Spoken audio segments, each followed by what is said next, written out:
What up, it's your boy Zeals. I'm back, guys. I know yesterday I was out drinking. I'm pretty much hungover today, but I'm here. Let's discuss the weekly event as well as some class changes and my personal progress in Idle Heroes. Alright boys, so I logged in and you know what, guess what? The spoilers. We've been spoiled, and the spoilers pretty much said there will be a collection event where there's ice cream. As you can see, there's like a devil's eye on it, like a chocolate poop, whatever, on a cloud. Anyways, we got that going, and anything to do with collecting, yeah, look at that, check those two Mickeys on Sleepless, right? Sleeping with the Sleepless. And anything to do with the camping collection, you know, for free-to-play players, we're gonna fall short. And pretty much to get that fat magic stone sword, we gotta spend. And for the shelter missions, we got decent heroes, we got a cruise in there, and a Rosa. As for Amuvor, people are confused with the text here and thinking that pretty much there's changes with Amuvor, Barea, as well as Walter. As for Amuvor, he still targets two people with the active energy steal, all of that speed, all attack value is all same. The only thing that changed was the max, the rule where Amuvor had to be higher HP to get that max HP attack bonus, right? And they capped the part of it. It was capped already, but they increased the cap pretty much for PvE against higher health bosses. So it's a buff, guys. All right. Viewer discretion is advised. Anyways, I did get my DA, my 7th DA, as you can see, and I'm going to sacrifice some, maybe for you a little bit cringy for people who's building Karim, or as you can see, as well as Cruz, right? I know you guys love Cruz, and there's some people that love Karim. Maybe there's a Mickey lover out there, I don't know, but I had to sack both of them. But don't worry, I have enough copies to build them in the near future. Again, I have 7 Cruz and I have 6 Karims. Anyways, I just wanted to quickly be done with the E3 lineup, and I know I could have built Scary first, but I chose with Dark Arthendal because I know it's not the best short-term investment, but I know that with the new Light and Dark coming, I can transition towards GVE or transition elsewhere, right? I do like open myself to having almost all the pieces ready, but even with the current lineup, I'm doing all right. I'm doing as you can see here, Dasmo with the crit artifact. I mean, not artifact, but crit stone, and the staff artifact is kicking ass.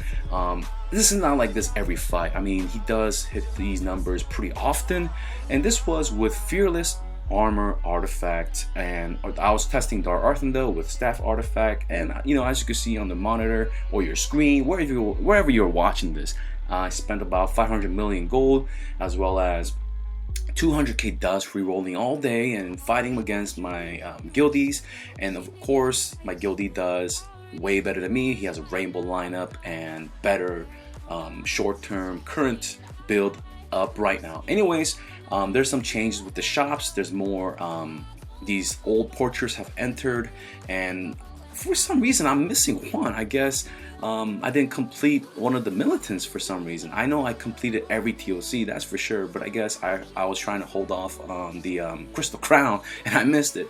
And as for those devil ice creams, I'm averaging the same amount that I did in Christmas, as well as like the, what was it, like spring Easter event. I was averaging about 270 a day with the daily bonus, so I know I have to spend about 200 bucks to get those not those, but get that fat magic stone sword. And I just want to show you guys, people have been asking me what I'm using on my CC heroes, so this is what's going on my CC hero. I changed to Crit Valentino. As you saw in the earlier screenshot, I saw like Crit Valentino do like a 20 million damage, but that was with staff, Punisher of the Immortal. Michelle, I'm keeping the same. As for Dark Arthendal, she's using the mage boots for the extra HP and the speed, of course, and I'm using her as slot 1 with Fearless armor. Of course, I've tried staff, Punisher of the Immortal. I've tried, of course, energy artifacts, but I'm going to stick with Fearless armor because it's giving me the highest win ratio against my opponents on my server group. This is why people ask me what they should use. I always tell them, hey, try it out yourself. I know you guys don't always have that much gold as well as dust, and that's why you ask. And I know, but so as for Walter, yeah, Walter has been changed to have a stun off his basic attack, but it only hits one target against the backline. And pretty much in Aspen, there's nothing to worry about. If you have a Valkyrie, you know, Walter will melt himself. And as you guys saw earlier about the neck cracking, I'm not trying to scare you guys. That's just like a confession I gotta make. I do love watching those chiropractic adjustments. I don't know why, but it puts me to sleep, and I pretty much love that kind of like treatment myself, where I do go to chiropractic you know, doctors or chiropractors, you call them, right? And I get my spine adjusted. It's such a good feeling. It's like, anyways, that's what I wanted to share with you guys. So this is just the clip of my Aspen, and I did break my old record. I'm not really like the best Aspen person in the world. I just, you know, I just do it because I need these resources. Mostly I'm looking for the promotion stones, guys, as well as the heroic scrolls, which I always buy out. And I just wanted to see what I would do this week against Walters. So I fast forwarded some of these fights, and you see a comment from MK. Shout out to him. He's also on my Discord as well, and he's doing a lot of good things with this stream right now.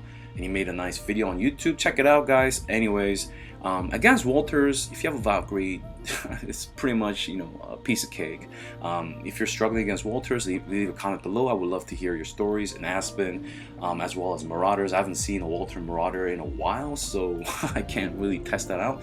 As for Amuvor, it's clearly a buff. He's doing a lot more consistent burst with this active. Since the max HP is triggered for both targets, it's not a random against these 6 opponents. It's the wording on it on the active is just terrible, guys. All right, so just don't trust that.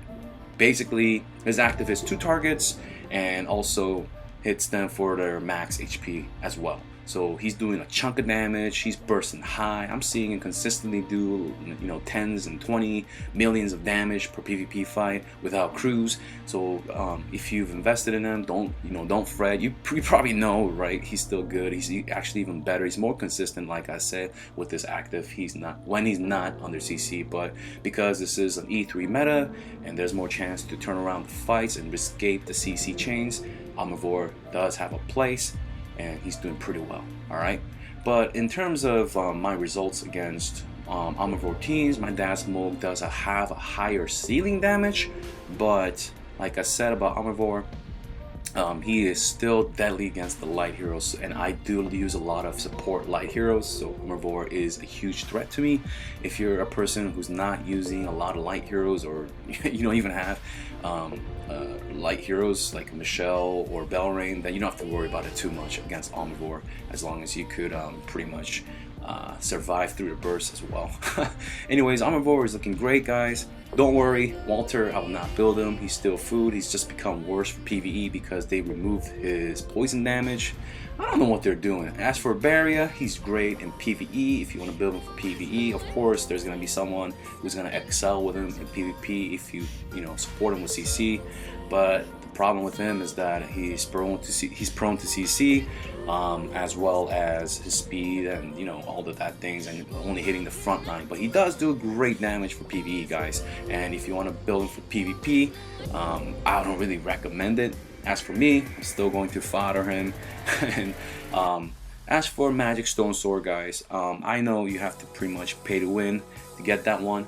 Probably about at least $200.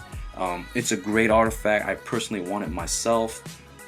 It's going to be great on Belrain for my Das Moog, or as you can see, my Dark Arthendo, who I'm running without Energy Artifact. The reason I'm not running her with Energy Artifact is because I have 3 heroes with Energy Artifact as well as Das Moog, and that is just 4 actives going off in round 1 mostly, and that's just feeding too much energy for a turnaround fight against my opponents. Alright, so as I said, guys, backtracking what I said, you gotta test artifacts and stones yourself. Just get those good heroes, but just because you have good heroes does not mean they synergize. Make them synergize. Come talk to me on Discord. If you want to support me, guys, hit me up on Patreon, sign up there, and I'll see you guys in the next video. Peace.